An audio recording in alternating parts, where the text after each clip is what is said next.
ಯೋಜನೆಗಳನ್ನ ಕಂಡ್ರೇನೆ ಆಗೋದಿಲ್ಲ. ಅವರು ಬಡವರು, ಕಾರ್ಮಿಕರು, ರೈತರ ವಿರೋಧಿಗಳು ಅಂತ ಸಿಎಂ ಸಿದ್ದರಾಮಯ್ಯ ವಾಗ್ದಾಳಿ ನಡೆಸಿದ್ದಾರೆ. ಬೆಳಗಾವಿಯಲ್ಲಿ ಬಿಜೆಪಿ ವಿರುದ್ಧ ಗುಡುಗಿದ ಅವರು ಪ್ರಧಾನಿ ಮೋದಿಯವರು ಕೋಮುವಾದದ ಮಾತುಗಳನ್ನ ಆಡ್ತಿದ್ದಾರೆ. ಹತಾಶರಾಗಿರುವ ಮೋದಿ ಬಜರಂಗ ದಳದ ಕಾರ್ಯಕರ್ತರಂತೆ ಮಾತನಾಡ್ತಿದ್ದಾರೆ. 10 ವರ್ಷಗಳು ಆಡಳಿತ ನಡೆಸಿರುವ ಮೋದಿ ಎಲ್ಲಿಯಾದ್ರೂ ಅಭಿವೃದ್ಧಿಯ ಮಾತುಗಳನ್ನ ಆಡ್ತಾರಾ? ಅಭಿವೃದ್ಧಿಯ ಬದಲಾಗಿ ಕೇವಲ ದ್ವೇಷದ ಭಾಷಣಗಳನ್ನ ಮಾಡ್ತಿದ್ದಾರೆ. 10 ವರ್ಷಗಳಲ್ಲಿ ಜನರ ಮನಸ್ಸು ಹಾಳು ಮಾಡಿದ್ದಾರೆ. ಆದರೆ ಒಡೆದ ಮನಸ್ಸುಗಳನ್ನ ಒಂದಾಗಿಸುವುದಕ್ಕೆ ಪಾದಯಾತ್ರೆ, ನ್ಯಾಯ ಯಾತ್ರೆಯನ್ನ ರಾಹುಲ್ ಗಾಂಧಿ ಮಾಡಿದ್ರು ಅಂತ ಪ್ರಧಾನಿ ನರೇಂದ್ರ ಮೋದಿ ವಿರುದ್ಧ ಸಿಎಂ ಹರಿಹಾಯ್ದಿದ್ದಾರೆ. ಇವರಿಗೆ ಗ್ಯಾರಂಟಿ ಯೋಜನೆಗಳು ಕಂಡ್ರೆ ಆಗಲ್ಲ, ಗ್ಯಾರಂಟಿ ಯೋಜನೆಗಳು ಕಂಡ್ರೆ ಆಗಲ್ಲ. ಅವು ಏನಾದ್ರು ಮಾಡಿ ನಿಲ್ಲಿಸಬೇಕು ಅಂತಕ್ಕಂಥದ್ದು ಅವರ ಹುನ್ನಾರ. ಯಾಕಂದ್ರೆ ನರೇಂದ್ರ ಮೋದಿಯವರು 10 ವರ್ಷಗಳಲ್ಲಿ ಅವರು ಪ್ರಧಾನಮಂತ್ರಿಯಾಗಿ 10 ವರ್ಷ ಎಲ್ಲೂ ಕೂಡ ನಾನು 10 ವರ್ಷಗಳಲ್ಲಿ ಏನ್ ಸಾಧನೆ ಮಾಡಿದ್ದೀನಿ ಅಂತ ಹೇಳೋದಿಲ್ಲ.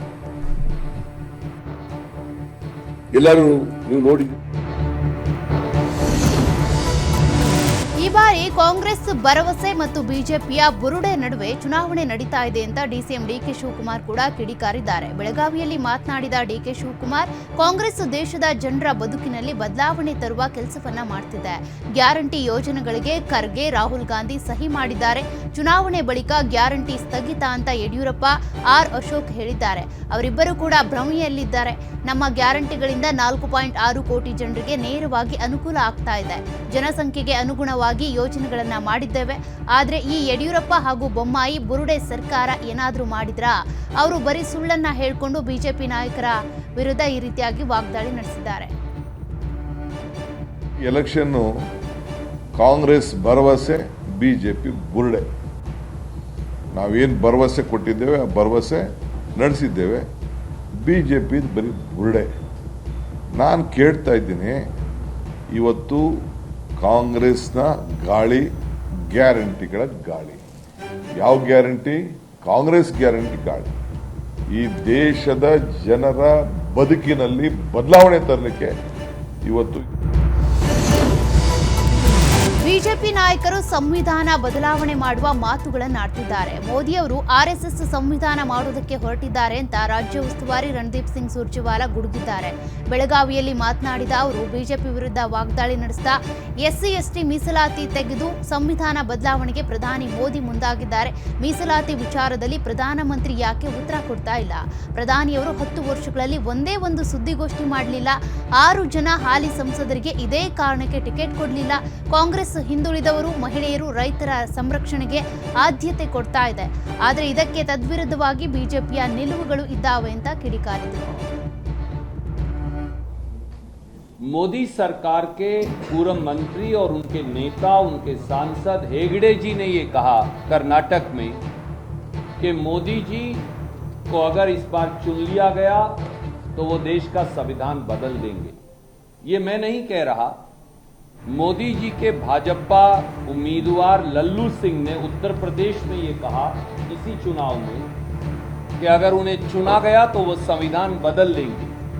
ये मैं नहीं कह रहा. ಕಾಂಗ್ರೆಸ್ ಗ್ಯಾರಂಟಿಯನ್ನ ಮೋದಿ ಗ್ಯಾರಂಟಿ ಅಂತ ಕದ್ದು ಬಿಟ್ರು. ಕಳೆದ 10 ವರ್ಷಗಳಲ್ಲಿ ಪ್ರಧಾನಿ ನರೇಂದ್ರ ಮೋದಿ ಅವರ ಕೊಡುಗೆ ಏನು ಅಂತ ಬೆಳಗಾವಿಯಲ್ಲಿ ಬಿಜೆಪಿ ನಾಯಕರಿಗೆ ಡಿಸಿಎಂ ಡಿಕೆ ಶಿವಕುಮಾರ್ ಪ್ರಶ್ನೆ ಮಾಡಿದ್ದಾರೆ. ಮಹಿಳೆಯರ ಮಾಂಗಲ್ಯ ಸರದ ಬಗ್ಗೆ ಪ್ರಧಾನಿ ಮೋದಿ ಮಾತನಾಡ್ತಾರೆ. 10 ಗ್ರಾಂ ಚಿನ್ನಕ್ಕೆ 75,000 ರೂಪಾಯಿ ಆಗಿದೆ. ಮಹಿಳೆಯರ ಸ್ವಾಭಿಮಾನಕ್ಕೆ ಧಕ್ಕೆ ಬರದಂತೆ ನಾವು ನೋಡ್ಕೊಳ್ತೇವೆ. ದೇಶದಲ್ಲಿ ಕರ್ನಾಟಕ ಮಾದರಿ ರಾಜ್ಯವಾಗಿದೆ. ಕಾಂಗ್ರೆಸ್ ಸರ್ಕಾರ ಜನರ ಹೊಟ್ಟೆ ತುಂಬಿಸುವ ಕೆಲಸ ಮಾಡಿದೆ ಅಂತ ಪ್ರಧಾನಿ ಮೋದಿ ವಿರುದ್ಧ ಡಿಸಿಎಂ ಡಿಕೆ ಶಿವಕುಮಾರ್ ವಾಗ್ದಾಳಿ ನಡೆಸಿದ್ರು. ಇದು ಒಂದು ದೊಡ್ಡ ಒಂದು ಪಟ್ಟಿದೆ. ಮಾಂಗಲ್ಯದ ಸರ ಪ್ರೈಮ್ ಮಿನಿಸ್ಟರ್ ಮಾತಾಡ್ತಾರಲ್ಲ, ಮಾಂಗಲ್ಯ ಅಂದ್ರೆ ಮಾಂಗಲ್ಯ ಅಂದ್ರೆ 4 ಚಿನ್ನ, 2 ಗ್ರಾಮ್ ಚಿನ್ನ, 4 ಗ್ರಾಮ್ ಚಿನ್ನ, 24,000 ಆಯ್ತು. ಮನಮೋಹನ್ ಸಿಂಗ್ ಇದೆಲ್ಲ ಈಗ ಎಷ್ಟಿದೆ? 74,000 ರೂಪಾಯಿ. 74,000. ನೀನು ಮಾಂಗಲ್ಯ ಚಿನ್ನ ಮಾತಾಡಕ್ ನಿಂಗೆ ಹಕ್ಕಿಯಲ್ಲಿದೆ ಅಂತ. You are last right.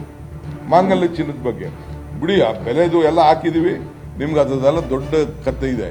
ಮಾಂಗಲ್ಯ ಚಿನ್ನದ ಬಗ್ಗೆ ನಮ್ಮ ಧರ್ಮ, ನಮ್ಮ ಸಂಸ್ಕೃತಿ. ಬಿಜೆಪಿಯವರು ಯಾವತ್ತೂ ಮೀಸಲಾತಿ ಪರ ಇಲ್ಲ, ಅದರ ಮೇಲೆ ನಂಬಿಕೆಯೂ ಕೂಡ ಇಲ್ಲ ಅಂತ ಸಂತೋಷ್ ಲಾಡ್ ಹೇಳಿಕೆ ಕೊಟ್ಟಿದ್ದಾರೆ. ಈ ಬಗ್ಗೆ ಹುಬ್ಬಳ್ಳಿಯಲ್ಲಿ ಮಾತನಾಡಿದ ಅವರು ತಮಗೆ ತೊಂದರೆಯಾಗುತ್ತೆ ಅಂತ ಅನಿವಾರ್ಯವಾಗಿ ಸುಮ್ಮನಿದ್ದಾರೆ. ಸಂವಿಧಾನ ಮತ್ತು ಮೀಸಲಾತಿ ವಿರುದ್ಧ ಆರ್ಎಸ್ಎಸ್ ಮುಖಂಡ ಮೋಹನ್ ಭಾಗವತ್ ಮಾತನಾಡಿದ್ದಾರೆ. ಸಂವಿಧಾನ ಧರ್ಮ ಗ್ರಂಥ ಅಂತ ಅವರಿಗೆ ತಿಳಿದಿದ್ರೆ ಜಾಹೀರಾತಿನ ಅವಶ್ಯಕತೆ ಇರಲಿಲ್ಲ. ಬಿಜೆಪಿ ನಾಯಕರ ಪರಿಕಲ್ಪನೆಯೇ ಬೇರೆ ಇದೆ. ಬಿಜೆಪಿಯವರು ಹೇಳೋದೊಂದು ಮಾಡೋದು ಇನ್ನೊಂದು ಅಂತ ವಾಗ್ದಾಳಿ ನಡೆಸಿದರು.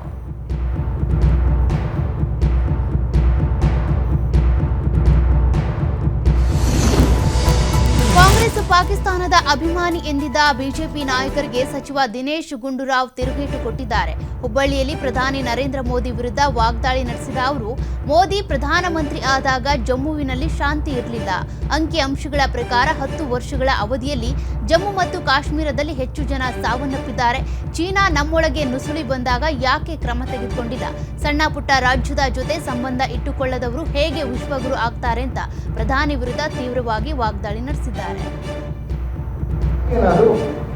ನೋಡಿ, ಯಾರಾದ್ರೂ ನೀವು ಹೋಗ್ತೀರಾ ರಾಹುಲ್ ಗಾಂಧಿ ಅವರು ಪಾಕಿಸ್ತಾನ ಫೇವರ್ ಮಾಡ್ತಾರೆ ಒಪ್ಪುವಂತ ಮಾತಾ? ಸ್ಟ್ಯಾಟಿಸ್ಟಿಕ್ಸ್ ತಗೊಂಡ್ರೆ ಸ್ಟ್ಯಾಟಿಸ್ಟಿಕ್ಸ್ ನೋಡೋಣ. ಜಮ್ಮು ಕಾಶ್ಮೀರಲ್ಲಿ ಈಗಲೂ ಕೂಡ ಕಳೆದ 10 ವರ್ಷದಲ್ಲಿ ಎಷ್ಟು ಜನ ಮಿಲಿಟೆಂಟ್ಸ್ ಅಟ್ಯಾಕ್ ಮಾಡಿದ್ದಾರೆ, ಎಷ್ಟು ಜನ ಸತ್ತಿದ್ದಾರೆ, ಅದೇನು ತುಂಬಾ ಕಮ್ಮಿ ಆಗಿಲ್ಲ. ಆದ್ರೆ ಇನ್ನು 10 ವರ್ಷಕ್ಕೆ ಇವತ್ತು 10 ವರ್ಷ ಹೋಲಿಕೆ ಮಾಡಿ ಏನ್ ಜಾಸ್ತಿ ವ್ಯತ್ಯಾಸ ಆಗಿಲ್ಲ. ನೆನ್ನೆನೂ ಕೂಡ ಒಬ್ರು ಸತ್ತೋಗಿದ್ದಾರೆ. ನೀವೇನ್ ಮಾಡಿದ್ದೀರಾ? ಇವತ್ತು ಕೂಡ ಚೈನಾಗೆ ಕ್ರಮ ತಗೊಳ್ತೀವಿ ಅಂತ ಹೇಳಿದ್ರು.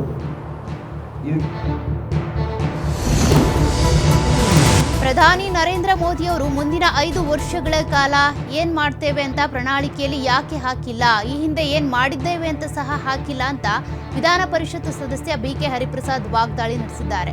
ಈ ಬಗ್ಗೆ ಹುಬ್ಬಳ್ಳಿಯಲ್ಲಿ ಮಾತನಾಡಿದ ಅವರು, ಭಾರತೀಯ ಜನತಾ ಪಕ್ಷದ ಪ್ರಣಾಳಿಕೆಯಲ್ಲಿ ಟೊಳ್ಳು ಭರವಸೆಗಳಿದ್ದಾವೆ. ಇದು ಅಮೃತ ಕಾಲ ಅಲ್ಲ, ಅನ್ಯಾಯದ ಕಾಲ. 5 ನ್ಯಾಯ ಪತ್ರಗಳನ್ನ ನಾವು ಬಿಡುಗಡೆ ಮಾಡಿದ್ದೇವೆ. ಮೋದಿಯವರು ಸಂವಿಧಾನ ಧರ್ಮ ಗ್ರಂಥ ಅಂತ ಜಾಹೀರಾತು ಕೊಟ್ಟಿದ್ದಾರೆ. ಮುಸ್ಲಿಂ ಸಮುದಾಯಕ್ಕೆ SC ST ಮೀಸಲಾತಿ ಕೊಡೋದಿಲ್ಲ ಅಂತ ಜಾಹೀರಾತಿನಲ್ಲಿ ಹೇಳಿದ್ದಾರೆ. 10 ವರ್ಷಗಳಲ್ಲಿ ಒಂದೇ ಒಂದು ಸತ್ಯವನ್ನು ಜನರಿಗೆ ಮೋದಿ ಹೇಳಿಲ್ಲ. ಮೋದಿಯವರ ಹೇಳಿಕೆಯಲ್ಲಿ ಸಾಕಷ್ಟು ಗೊಂದಲ ಇದೆ. ಮೋದಿಯವರ ಸರ್ಕಾರಕ್ಕೆ ಆರ್ಥಿಕ ಸಲಹೆಗಾರರು ಸಂವಿಧಾನವನ್ನ ಬದಲಾವಣೆ ಮಾಡ್ತೇವೆ ಅಂತ ಹೇಳ್ತಿದ್ದಾರೆ. ಸಂವಿಧಾನವನ್ನ ಸಂಪೂರ್ಣವಾಗಿ ಓದಿದವರು ಮೋದಿಯವರ ರೀತಿಯಲ್ಲಿ ಹೇಳಿಕೆ ಕೊಡೋದಿಲ್ಲ. ಮೋದಿಯವರ ಇವತ್ತಿನ ಹೇಳಿಕೆ ಹಾಸ್ಯಾಸ್ಪದವಾಗಿದೆ. ಅವರ ಸಾಧನೆ ಬಗ್ಗೆ ಹೇಳಲಿಕ್ಕೆ ಆಗೋದಿಲ್ಲ. ಆದ್ದರಿಂದ ಧರ್ಮಗಳ ಮೇಲೆ ಚುನಾವಣೆ ಮಾಡೋದು ಹೊರಟಿದ್ದಾರೆ. ಪ್ರಧಾನಿ ಮೋದಿ ಸುಳ್ಳುಗಾರ, ಸುಳ್ಳಿನ ಸರ್ದಾರ ಅಂತ ವಾಗ್ದಾಳಿ ನಡೆಸಿದ್ರು. ನೋಡಿದಾಗ 10 ವರ್ಷದಲ್ಲಿ ಅವರು ಏನು ಮಾಡಿದ್ದಾರೆ ಅಂತ ಸಹ ಹೇಳಿಲ್ಲ. 5 ವರ್ಷದಲ್ಲಿ ಏನ್ ಮಾಡ್ತಾರೆ ಅನ್ನೋದು ಸಹ ಹೇಳಿಲ್ಲ. 2047ನೇ ಇಸ್ವಿಯಲ್ಲಿ ಅಮೃತ್ ಕಾಲ್ ಅಂತ ಹೇಳಿ ಒಂದು ಘೋಷಣೆಯನ್ನು ಮಾಡಿದ್ದಾರೆ. ಅಖಿಲ ಭಾರತ ಕಾಂಗ್ರೆಸ್ ಸಮಿತಿ ಅಧ್ಯಕ್ಷರಾದ ಮಲ್ಲಿಕಾರ್ಜುನ ಖರ್ಗೆ ಸಾಹೇಬರು ಈ ಪ್ರಣಾಳಿಕೆಯನ್ನು ಬಿಡುಗಡೆ ಮಾಡಿದ್ದಾರೆ.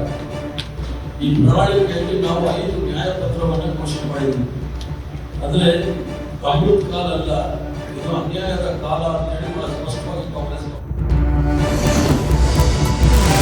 ಸಚಿವ ಶಿವರಾಜ್ ತಂಗಡಗಿ ಹಾಗೂ ಮಾಜಿ ಸಚಿವ ಗಾಲಿ ಜನಾರ್ದನ ರೆಡ್ಡಿ ಅವರ ವಾಗ್ಯುದ್ಧ ಎಲ್ಲೇ ಮೀರ್ತಾ ಇದೆ. ಪರಸ್ಪರರು ಏಕವಚನದಲ್ಲೇ ವಾಗ್ದಾಳಿ ಮುಂದುವರೆಸಿದ್ದಾರೆ.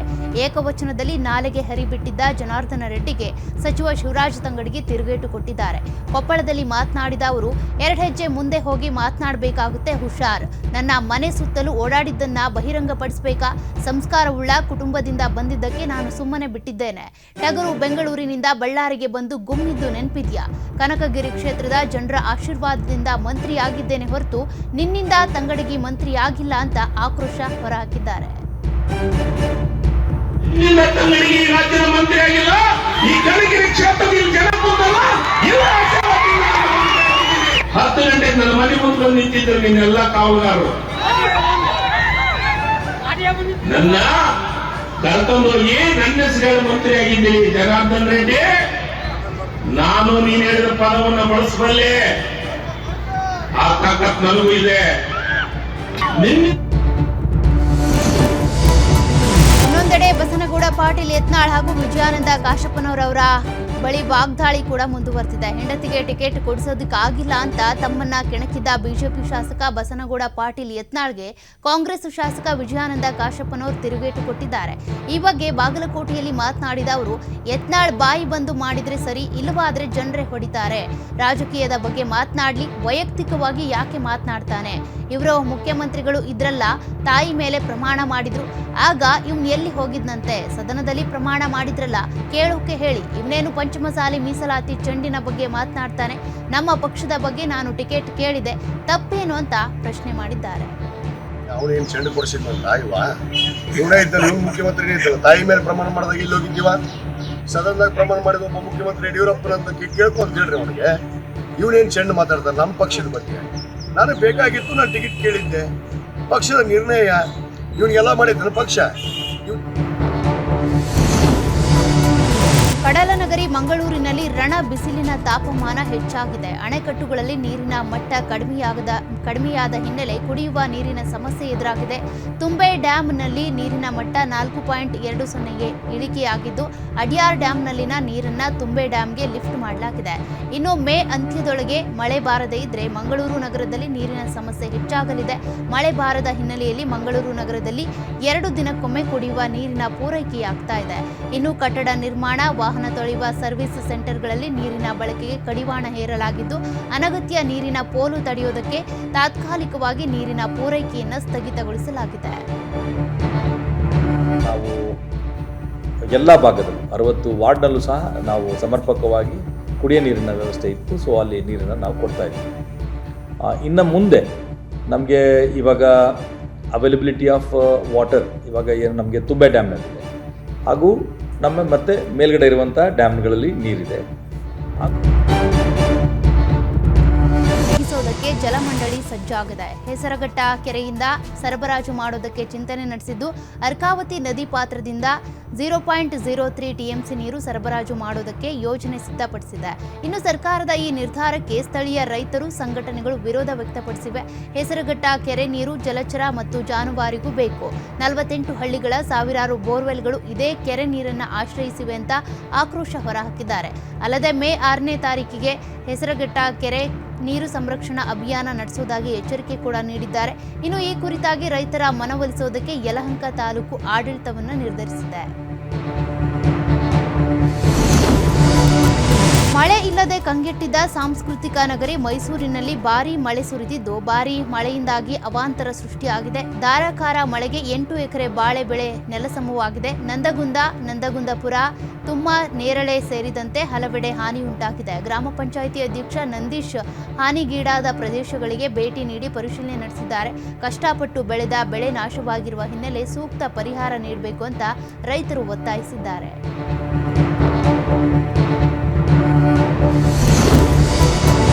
ಕಾಫಿನಾಡು ಚಿಕ್ಕಮಗಳೂರಿನಲ್ಲಿ ಕಾಡಾನೆ ದಾಳಿಗೆ ಮತ್ತೊಂದು ಬಲಿಯಾಗಿದೆ. ಕಂಚಿನಕಲ್ ದುರ್ಗದ ಬಳಿ 55 ವರ್ಷದ ಕೂಲಿ ಕಾರ್ಮಿಕ ಆನಂದ ಪೂಜಾರಿ ಮೇಲೆ ಕಾಡಾನೆ ಏಕಾಏಕಿ ದಾಳಿ ನಡೆಸಿದೆ. ಕೆಸುವಿನಕಲ್ ಎಸ್ಟೇಟ್ನಲ್ಲಿ ಕೆಲಸ ಮಾಡುತ್ತಿದ್ದ ಆನಂದ ಪೂಜಾರಿ ತೋಟಕ್ಕೆ ತೆರಳುತ್ತಿದ್ದ ವೇಳೆ ಕಾಡಾನೆ ಅವರ ಮೇಲೆ ದಾಳಿ ಮಾಡಿದೆ. ಪರಿಣಾಮ ಸ್ಥಳದಲ್ಲೇ ಆನಂದ್ ಪೂಜಾರಿ ಮೃತಪಟ್ಟಿದ್ದಾರೆ. ಘಟನಾ ಸ್ಥಳಕ್ಕೆ ಅರಣ್ಯ ಅಧಿಕಾರಿಗಳು ಭೇಟಿ ನೀಡಿ ಪರಿಶೀಲನೆ ನಡೆಸಿದ್ದಾರೆ.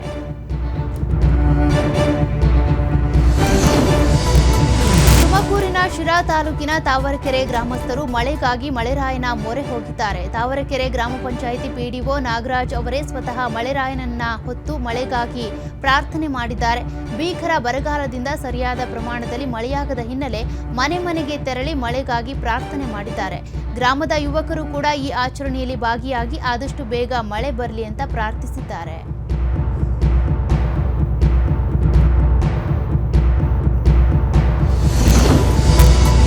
ವಿದ್ಯುತ್ ತಂತಿ ತುಳಿದು ರೈತನೋರ್ವ ಸಾವನ್ನಪ್ಪಿರುವ ಘಟನೆ ಮೈಸೂರಿನ ಟಿ ನರಸೀಪುರ ತಾಲೂಕಿನ ಮೇದಿನಿ ಗ್ರಾಮದಲ್ಲಿ ನಡೆದಿದೆ. 70 ವರ್ಷದ ವೃದ್ಧ ರಾಚನಾಯಕ ವಿದ್ಯುತ್ ತಂತಿ ತುಳಿದು ಮೃತಪಟ್ಟಿದ್ದಾರೆ. ಮೊನ್ನೆ ಸುರಿದ ಧಾರಾಕಾರ ಮಳೆಗೆ ವಿದ್ಯುತ್ ತಂತಿ ತುಂಡಾಗಿ ಬಿದ್ದಿತ್ತು. ಗದ್ದೆಗೆ ನೀರು ಬಿಡೋದಕ್ಕೆ ಹೋಗಿದ್ದ ರಾಚನಾಯಕ ವಿದ್ಯುತ್ ತಂತಿ ಬಿದ್ದಿರೋದನ್ನ ಗಮನಿಸದೆ ಅದನ್ನ ತುಳಿದು ಸಾವನ್ನಪ್ಪಿದ್ದಾರೆ. ಸ್ಥಳಕ್ಕೆ ತಲಕಾಡು ಪೊಲೀಸರು ಹಾಗೂ ಚೆಸ್ಕಾಂ ಅಧಿಕಾರಿಗಳು ಭೇಟಿ ನೀಡಿ ಪರಿಶೀಲನೆ ನಡೆಸಿದ್ದಾರೆ. ತಲಕಾಡು ಪೊಲೀಸ್ ಠಾಣೆಯಲ್ಲಿ ಪ್ರಕರಣ ದಾಖಲಾಗಿದೆ.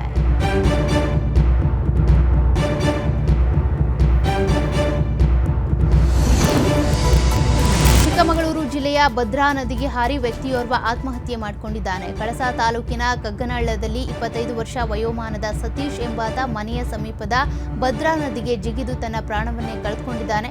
ಮುಳುಗು ತಜ್ಞ ಆರಿಫ್ ಅಗ್ನಿಶಾಮಕ ದಳ ಹಾಗೂ ಸಾಮಾಜಿಕ ಸಕ್ರಿಯ ಸಮಿತಿಯಿಂದ ಸತತ 4 ಗಂಟೆಗಳ ಕಾಲ ಕಾರ್ಯಾಚರಣೆ ನಡೆಸಿ ಬಳಿಕ ಸತೀಶ್ ಮೃತದೇಹವನ್ನು ಹೊರತೆಗೆಯಲಾಯಿತು. ಘಟನೆ ಹಿನ್ನೆಲೆ ಕಳಸಾ ಪೊಲೀಸ್ ಠಾಣೆಯಲ್ಲಿ ಪ್ರಕರಣ ದಾಖಲಾಗಿದೆ.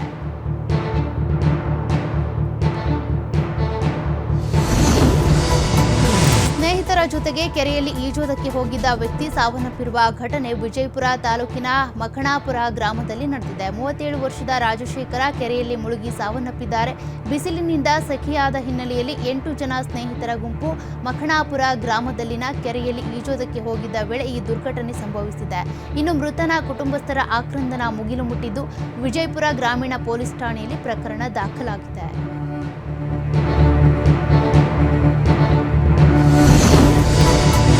ಖತರ್ನಾಕ್ ಕಳ್ಳನೊಬ್ಬ ಕ್ಷಣಾರ್ಧದಲ್ಲೇ ಬೈಕ್ ಎಗರಿಸಿ ಪರಾರಿಯಾಗಿರುವ ಘಟನೆ ಮಂಡ್ಯದ ಸುಭಾಷ್ ನಗರದ ಕರಾವಳಿ ಹೋಟೆಲ್ ಬಳಿ ನಡೆದಿದೆ. ಸುನಿಲ್ ಎಂಬುವವರಿಗೆ ಸೇರಿದ ಬೈಕ್ ಅನ್ನ ಕದ್ದು ಕಳ್ಳ ಪರಾರಿಯಾಗಿದ್ದಾನೆ.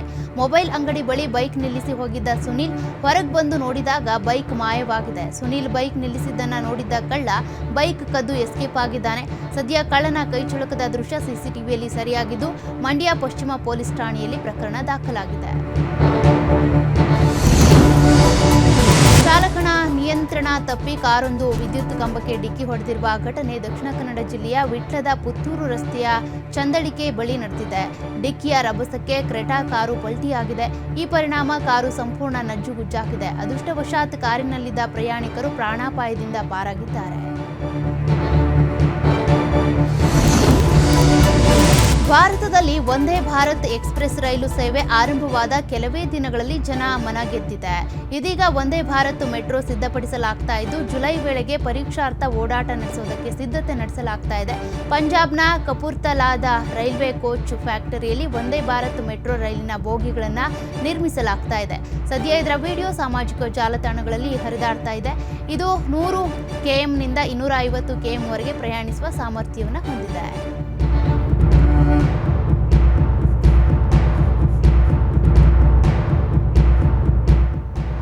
ಒಂದು ಬೈಕ್ ಒಳಗೆ ಸೇರಿಕೊಂಡಿದ್ದ ಘಟನೆ ತುಮಕೂರು ಜಿಲ್ಲೆ ಹೊನ್ನೊಡಿಕೆ ಹ್ಯಾಂಡ್ ಪೋಸ್ಟ್ನಲ್ಲಿ ನಡೆದಿದೆ. ರಣ ಬಿಸಿಲಿಗೆ ಧಗೆಗೆ ಪರಿತಪಿಸಿದ್ದ ನಾಗರಹಾವು ಮಾಯರಂಗಯ್ಯ ಎಂಬುವರ ಬೈಕ್ ಒಳಗೆ ಸೇರಿಕೊಂಡಿತ್ತು.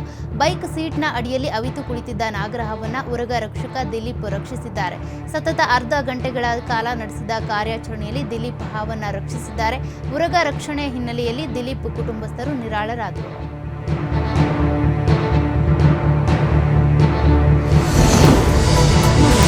ಚುನಾವಣಾ ಲಾಭಕ್ಕಾಗಿ ಹಿಂದೂ ಮತ್ತು ಮುಸ್ಲಿಂ ನಡುವೆ ಒಡಕು ಮೂಡಿಸೋದಕ್ಕೆ ಯತ್ನಿಸುತ್ತಿರುವ ಕಾಂಗ್ರೆಸ್ ಬೆಂಕಿಯೊಂದಿಗೆ ಆಟವಾಡ್ತಾ ಇದೆ ಅಂತ ಕೇಂದ್ರ ರಕ್ಷಣಾ ಸಚಿವ ರಾಜನಾಥ್ ಸಿಂಗ್ ಕಾಂಗ್ರೆಸ್ ವಿರುದ್ಧ ಕಿಡಿಕಾರಿದ್ದಾರೆ. ಕಾಂಗ್ರೆಸ್ ಧಾರ್ಮಿಕ ನೆಲೆಯಲ್ಲಿ ಉದ್ವಿಗ್ನತೆ ಸೃಷ್ಟಿ ಮಾಡೋದಕ್ಕೆ ಪ್ರಯತ್ನಿಸ್ತಾ ಇದೆ. ಕಾಂಗ್ರೆಸ್ ಸಾಮಾಜಿಕ ಸಾಮರಸ್ಯವನ್ನ ಕದಡೋದಕ್ಕೆ ಬಯಸ್ತಾ ಇದೆ. ಅವರು ಮುಸ್ಲಿಂ ಸಮುದಾಯವನ್ನ ಕೇವಲ ವೋಟ್ ಬ್ಯಾಂಕ್ ಆಗಿ ನೋಡುತ್ತೆ ಅಂತ ಆರೋಪಿಸಿದ್ದಾರೆ. ಖಲಿಸ್ತಾನಿ ಪ್ರತ್ಯೇಕತಾವಾದಿ ಹರ್ದೀಪ್ ಸಿಂಗ್ ನಿಜ್ಜರ್ ಹತ್ಯೆಯ ವಿಷಯವಾಗಿ ಕೆನಡಾದಲ್ಲಿ ಏನೆಲ್ಲ ನಡೀತಿದೆಯೋ ಅದಕ್ಕೆಲ್ಲ ಅಲ್ಲಿನ ಆಂತರಿಕ ರಾಜಕೀಯವೇ ಕಾರಣವಾಗಿದ್ದು ಅದಕ್ಕೂ ಭಾರತಕ್ಕೂ ಯಾವುದೇ ಸಂಬಂಧ ಇಲ್ಲ ಅಂತ ವಿದೇಶಾಂಗ ಸಚಿವ ಎಸ್ ಜೈಶಂಕರ್ ತಿಳಿಸಿದ್ದಾರೆ. ಜಾಗತಿಕ ಮಟ್ಟದಲ್ಲಿ ಭಾರತದ ಚಿತ್ರಣವು ಮೊದಲಿಗಿಂತ ಈಗ ಉತ್ತಮವಾಗಿದೆ. ಕೆನಡಾ ಒಂದು ಅಪವಾದವಾಗಿದೆ. ವಿವಿಧ ದೇಶಗಳ ನಾಯಕರು ಭಾರತ ಮತ್ತು ಅದರ ಪ್ರಧಾನಿಯನ್ನ ಹೊಗಳೋದನ್ನ ನೀವು ನೋಡಿದ್ದೀರಿ. ಕೆನಡಾದ ಆಡಳಿತ ಪಕ್ಷಕ್ಕೆ ಸಂಸತ್ತಿನಲ್ಲಿ ಬಹುಮತವಿಲ್ಲ ಮತ್ತು ಕೆಲ ಪಕ್ಷಗಳು ಖಲಿಸ್ತಾನಿ ಪರ ನಾಯಕರ ಮೇಲೆ ಅವಲಂಬಿತವಾಗಿವೆ ಅಂತ ವಿದೇಶಾಂಗ ಸಚಿವರು ಹೇಳಿದ್ದಾರೆ.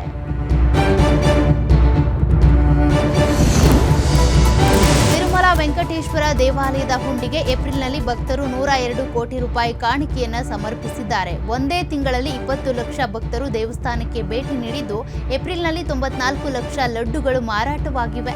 ಈ ಕುರಿತು ಮಾಹಿತಿ ನೀಡಿರುವ ತಿರುಮಲ ತಿರುಪತಿ ದೇವಸ್ಥಾನಗಳ ಸಮಿತಿ ಎವಿ ಧರ್ಮಾರೆಡ್ಡಿ, ಏಪ್ರಿಲ್ನಲ್ಲಿ 40 ಲಕ್ಷ ಮಂದಿ ಅನ್ನಪ್ರಸಾದವನ್ನು ಸೇವಿಸಿದ್ದಾರೆ. 8 ಲಕ್ಷ ಭಕ್ತರು ತಮ್ಮ ಮುಡಿ ನೀಡಿದ್ದಾರೆ. ಪ್ರಖರವಾದ ಬಿಸಿಲಿದ್ರೂ ಕೂಡ ಕ್ಷೇತ್ರ ದರ್ಶನಕ್ಕೆ ಬರುವವರ ಸಂಖ್ಯೆ ಕಡಿಮೆಯಾಗಿಲ್ಲ ಅಂತ ಮಾಹಿತಿ ಕೊಟ್ಟಿದ್ದಾರೆ.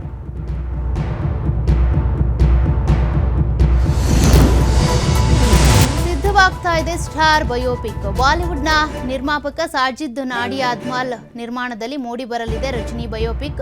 ಹೀಗೊಂದು ಸುದ್ದಿ ಉತ್ತರ ಭಾರತದಿಂದ ಹಿಡಿದು ದಕ್ಷಿಣ ಭಾರತದವರೆಗೆ ಭಾರಿ ಸದ್ದು ಮಾಡ್ತಾ ಇದೆ. ಇನ್ನು ರಜನಿ ಬಯೋಪಿಕ್ನಲ್ಲಿ ಅಳಿಯ ಧನುಷ್ ನಟಿಸಲಿದ್ದಾರೆ ಅಂತ ಹೇಳಲಾಗ್ತಾ ಇತ್ತು. ಆದರೆ ಧನುಷ್ ಬದಲಿಗೆ ತಮಿಳು ನಟ ಶಿವಕಾರ್ತಿಕೇಯನ್ ತೆರೆ ಮೇಲೆ ಸೂಪರ್ ಸ್ಟಾರ್ ಆಗಿ ದರ್ಬಾರ್ ಮಾಡಲಿದ್ದಾರಂತೆ. ರಜನಿ ಬಯೋಪಿಕ್ ಮಾಡೋದಕ್ಕೆ ಸಾಕಷ್ಟು ಸಿದ್ಧತೆ ಮಾಡಿಕೊಳ್ಳಲಾಗ್ತಾ ಇದೆ. ರೆಟ್ರೋ ಕಾಲದ ಬೆಂಗಳೂರು, ಚೆನ್ನೈನ ಮರು ಸೃಷ್ಟಿ ಮಾಡಬೇಕು. ಇದು ಸಿನಿಮಾ ತಂಡಕ್ಕೆ ಒಂದು ದೊಡ್ಡ ಸವಾಲಾಗಿದೆ.